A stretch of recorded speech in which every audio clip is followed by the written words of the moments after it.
नमस्कार। हमने पिछले वक्त देखे थे चिंता। 3 तरीके की चिंता कैसी होती है। पहली चिंता जो घटित नहीं होने वाली ऐसी चिंता, दूसरी चिंता जो घटित होने वाली और हमारे नियंत्रण में नहीं ऐसी चिंता, और तीसरी चिंता जो घटित भी होने वाली है और उसका नियंत्रण हमारे हाथ में है ऐसी चिंता। आज हम देखते हैं कि इस पर संतों ने अलग-अलग संतों ने क्या कहा है। सबसे पहले कबीर जी का दोहा लेते हम कि चिंता से चतुराई घटे, दुख से घटे शरीर, पाप से लक्ष्मी घटे, कह गए दास कबीर। मगर उनका बेटा तुरंत क्या बोलता है मल्लू के कबीर कि चिंता बिन चतुराई नहीं, दुख बिन नहीं शरीर, पाप बिन लक्ष्मी नहीं, कह गए दास मल्लू के कबीर। और उसमें एक पैरेडी हमने भी लिखा है कि चिंता से चतुराई बढ़े, दुख से बढ़े शरीर, पाप से लक्ष्मी बढ़े, कह गए जो भी नाम हो। उसमें मैंने खुद किया है पैरोडी, तो मैं बोल सकता हूँ कि अविनाश। तो सवाल ये है कि तीनों का मतितार्थ क्या अलग है? तीनों बात अलग है या तीनों बात एक ही है?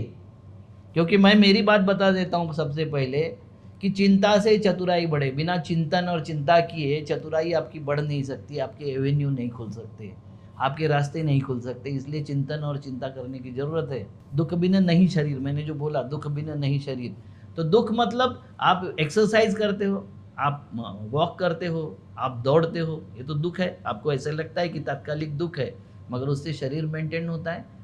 तो दुख बिन नहीं शरीर, पाप से लक्ष्मी बढ़े। भैया जितने आपने धंधे देखे होंगे, जितने पैसे वाले दिखाई देते, कोई ना कोई वाम मार्ग एक बार स्वीकार किए बिना वो इतना पैसा ज़्यादा आ नहीं सकता। मगर क्या वाम मार्ग से ही पैसा आता? नहीं, अच्छे मार्ग से भी पैसा आता है, मगर उसकी ग्रोथ की स्पीड जो होती है वो धीरे धीरे होती है। और लोगों को तो इंस्टेंट पैसा चाहिए।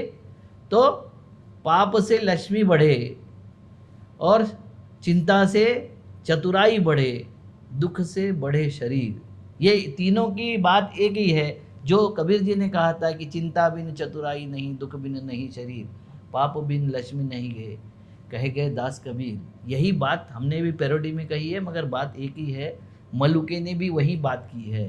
तो चिंता ये आदमी का गहना भी हो सकता है, और चिंता आदमी का हथियार भी हो सकता है, और चिंता आदमी का आत्मघाती कदम भी हो सकता है। तो हमें चिंता का कैसे उपयोग करना है, ये तीनों दोहों में आपको समझ में आया होगा। नमस्कार।